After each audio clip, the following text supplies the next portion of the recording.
Olá e bem-vindos.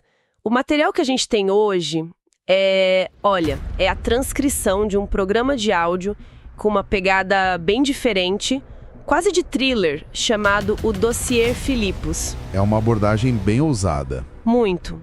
A premissa é pegar uma carta de 2000 anos, a famosa Epístola aos Filipenses, e ler não como um texto religioso, sabe? Mas como um manifesto codificado de um prisioneiro político que está ali aguardando a execução. Exato. E a nossa missão hoje é justamente mergulhar nessa interpretação, que é quase uma teoria da conspiração, e ver o que ela tem a dizer. Por que essa leitura joga uma luz tão urgente e perigosa sobre um texto que muita gente acha que conhece bem? E o ponto de partida já joga a gente direto na ação. A proposta é que não estamos lendo teologia, mas sim um documento de inteligência que sobreviveu ao tempo. Um documento de inteligência, gostei disso. Pois é. A nossa análise aqui não vai ser sobre dogmas, mas sobre a narrativa que essa interpretação constrói. Uma história de espionagem, traição, subversão política. Tudo isso no coração de um dos maiores impérios que o mundo já viu. Exatamente. É como encontrar o diário de um espião disfarçado de carta de família. Exato. Vamos então tentar montar esse quebra-cabeça. O cenário nos leva para uma cela úmida em Roma, lá por volta do ano 60. O autor da carta, um homem chamado Paulo, não é um prisioneiro qualquer. Nem um pouco. Ele está sob a vigilância da guarda pretoriana, a tropa de elite pessoal do imperador. Ou seja, ele é visto como uma ameaça de altíssimo nível. Certo. E o destino dessa mensagem é Filipos, uma colônia romana na Macedônia, um lugar descrito de uma forma que me chamou muita atenção, onde o passado foi apagado dos mapas. E essa descrição de Filipos é fundamental, né? Não era uma cidade qualquer. Era uma colônia militar, tipo uma Roma em miniatura, habitada por veteranos do exército. Ah, entendi. A lealdade ao imperador era a identidade da cidade. Então, quando se diz que o passado foi apagado, a ideia é que qualquer cultura local, qualquer história pré-romana, foi suprimida. Foi sistematicamente suprimida para dar lugar a essa lealdade total a Roma. Então era um terreno bem hostil para qualquer tipo de dissidência. Exatamente. O que torna a situação toda ainda mais tensa. E é nesse ambiente que os personagens são redefinidos. Paulo e seu companheiro, Timóteo, não são apresentados como líderes espirituais, mas são taxados de inimigos da paz romana. Isso não soa um pouco dramático demais? Afinal, era um grupo religioso pequeno. Era mesmo uma ameaça política tão grande assim? Então, aí é que está o ponto central. A Pax Romana, a famosa paz romana, não era sobre tranquilidade, era sobre controle. Certo. Era um sistema de ordem imposto pela força que exigia lealdade absoluta ao imperador, que era visto quase como uma divindade.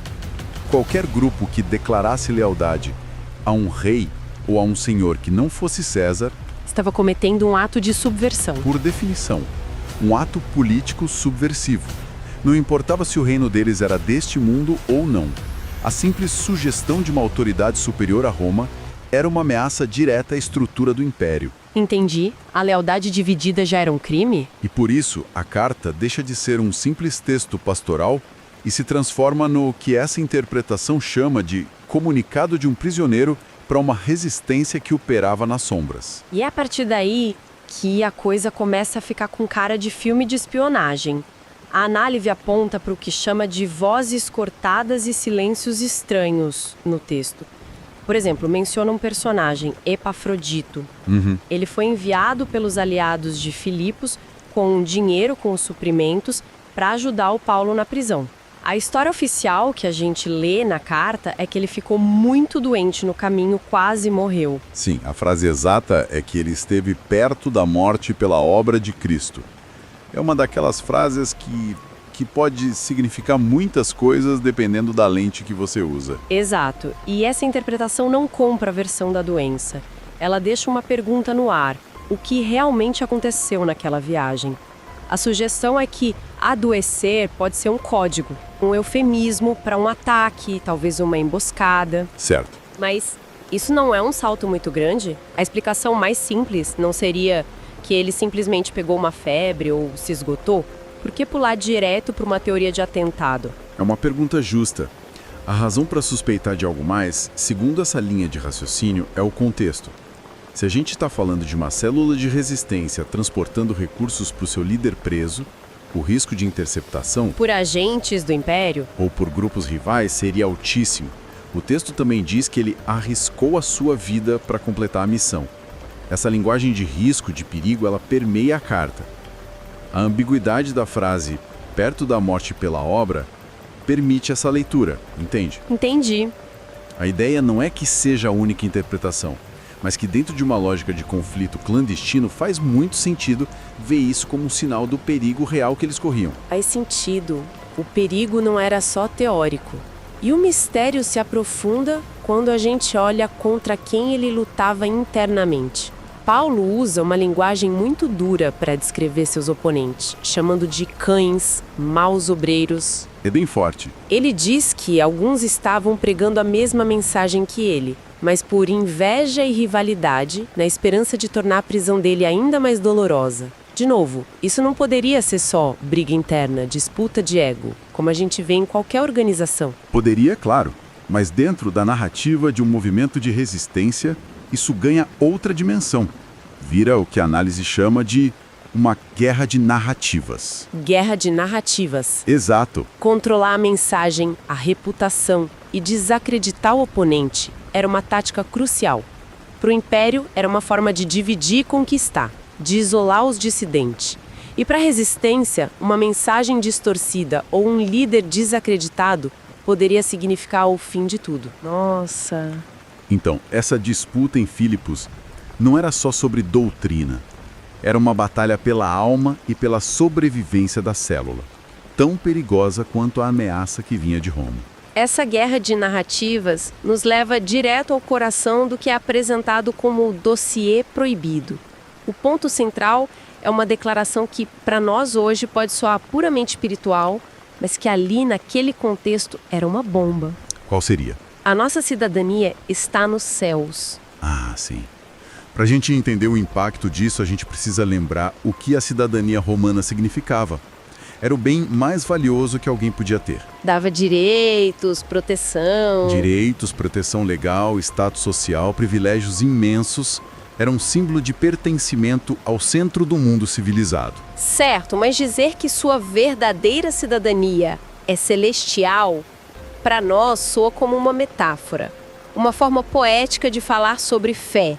É difícil imaginar que isso seria visto como um crime. Nossa, era o equivalente a um general americano hoje declarando em público que a lealdade dele não é aos Estados Unidos, mas a uma potência estrangeira. Nossa, colocando assim. Para um cidadão romano como Paulo era, afirmar que a sua pátria, a sua politeuma, não era Roma, era um ato de alta traição. Era negar a autoridade do imperador e a supremacia do império. Era, na prática, rasgar seu passaporte e declarar lealdade a um governo inimigo. E o que torna isso ainda mais chocante, como a análise aponta, é o passado dele. Ele não era um rebelde qualquer, ele era um homem do sistema, um limpador, um perseguidor implacável desse mesmo movimento que ele agora liderava. Tinha as credenciais, o pedigree, a educação da elite. Exatamente, ele conhecia o sistema por dentro. E é esse insider que, de dentro de uma cela da Guarda Pretoriana, olha para todo o seu currículo, sua posição social, seus privilégios e usa uma palavra brutal para descrever tudo isso: escória, lixo. É uma renúncia total. Total. A pergunta que essa interpretação nos força a fazer é: o que leva alguém a fazer um movimento tão radical? A abandonar tudo para se tornar um inimigo do Estado? Quando você junta tudo isso, a imagem fica muito poderosa. A rejeição da cidadania do passado não é só um desabafo pessoal, é um ato de desmantelamento. É uma declaração de guerra. Ele está invalidando toda a estrutura de poder de Roma e de dentro para fora. Não é um bárbaro criticando o império do lado de fora dos portões. É um filho da elite dizendo: eu vi o que está no centro do poder e declaro que está falido. Isso torna incrivelmente perigoso. E essa subversão chega ao seu clímax numa frase que muitos conhecem: porque para mim o viver é Cristo e o morrer é ganho. Que muita gente lê como uma frase de consolo. Pois é, Mas a ideia aqui é que essa é, na verdade, uma arma política. É a declaração de independência definitiva. Como assim, uma arma política? Pensa em como o regime autoritário controla as pessoas. A ferramenta mais poderosa é o medo. O medo da dor, da perda, da prisão e, no fim das contas, o medo da morte. Certo, a pena de morte é a afirmação máxima do poder do Estado. Exato. Agora, o que acontece quando um prisioneiro olha para o seu executor e diz: se você me matar, você me faz um favor? A principal ferramenta de controle do Império simplesmente se quebra. Ela perde todo o poder sobre ele. Um homem que não teme a morte se torna incontrolável. Incontrolável. Ele se torna um problema sem solução para o sistema. A análise descreve isso como o aperto em que ele se encontra. Uma escolha impossível entre partir, que ele vê como ganho, e ficar, que é necessário para proteger seus aliados. E a decisão de querer ficar não vem do medo de morrer, mas de um senso de dever para com a comunidade. E aqui que o exemplo de Jesus é apresentado não como um ícone religioso, mas como um manual de operações. Exato. O texto descreve Jesus se esvaziando de seu poder e assumindo a forma de escravo, culminando na crucificação. E a gente tem que lembrar, a cruz não era só um método de execução. Era a punição mais humilhante e politicamente carregada do Império, reservada para escravos rebeldes e inimigos do Estado. Era um espetáculo público de terror para manter a ordem. Justamente. Então, ao apresentar esse modelo, a carta não está só falando de teologia. Ela está oferecendo um roteiro para a resistência. Uma estratégia para ser irrepreensível no meio de uma geração corrompida. E é uma estratégia completamente de ponta cabeça. Totalmente. Não se trata de tomar o poder, mas de esvaziar-se dele. É uma inversão radical de todos os valores romanos. A cultura romana era obcecada por virtus, poder, honra, status, dominação. Propor um modelo de liderança baseado no serviço, na humildade, no autossacrifício, isso não era uma ideia boazinha.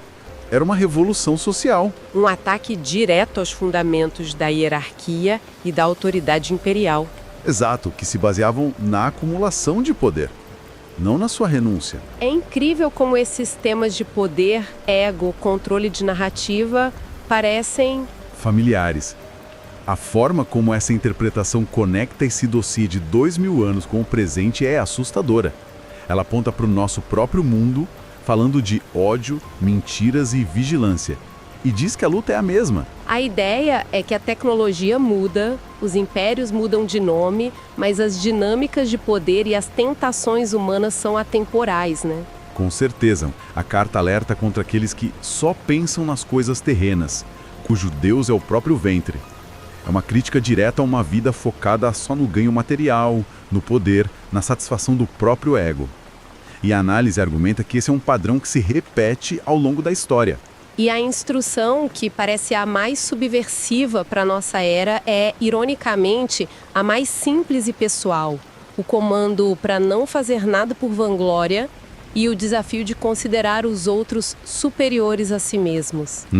Quando você para pensar nisso, num mundo de influenciadores, marcas pessoais e egos inflados, essa ideia é talvez a mais radical de todas. E é aí que a relevância contemporânea explode. A resistência proposta, no fim das contas, não era primariamente sobre derrubar o imperador com armas. Era sobre construir um tipo diferente de comunidade. Baseada em valores opostos aos do Império. Radicalmente opostos. Era uma resistência interna, relacional. A argumentação é que os conflitos essenciais permanecem. Verdade contra performance, comunidade contra individualismo exacerbado, lealdade a princípios versus lealdade cega ao poder. Todo esse drama histórico funciona como um espelho. Sugerindo que as mesmas batalhas por significado e verdade continuam sendo travadas hoje. Exatamente. Então, no fim das contas, o que a gente viu aqui foi uma desconstrução total. Pegaram uma carta antiga que muitos guardam na cabeceira e a transformaram num verdadeiro dossiê de espionagem. Uma história de um prisioneiro político coordenando uma resistência. Transformando a cidadania num ato de traição e propondo um modelo de poder que vira de cabeça para baixo a lógica de um império. Exatamente. Uma narrativa que troca a santidade pela subversão, o conforto pela conspiração. Ela nos força a ler cada palavra como se estivesse codificada, carregada de perigo e de um significado oculto. E a imagem final é potentíssima. O autor da carta, daquela cela, diz que está avançando para o alvo, esquecendo o que ficou para trás. E termina com uma promessa quase delirante, a de que um poder maior vai transformar seu corpo abatido, o corpo humilhado, mortal, que o Império pode destruir, em algo glorioso. É uma última nota de desafio, né? Uma esperança que nasce justamente na ausência de qualquer esperança terrena. Total. A narração original desse dossiê termina com uma pergunta: o que faríamos se recebêssemos essa mensagem hoje? E eu queria levar isso um passo adiante. Vamos lá. Se essa interpretação estiver minimamente correta, significa que estamos diante de uma mensagem subversiva que sobreviveu a 2 milênios de filtros, de traduções, de tentativas de domesticação. Ela ainda pulsa com um potencial perigoso. É uma pergunta assustadora, na verdade. O que a gente faz com uma ideia tão radical? Isso me leva à reflexão final que fica. Quais mensagens que circulam hoje, que são consideradas perigosas, marginais ou até extremistas, poderiam estar sendo analisadas de forma semelhante daqui a 2000 anos? Que dossiês estão sendo escritos neste exato momento? Talvez de dentro de nossas próprias prisões modernas, sejam elas literais, digitais ou mentais.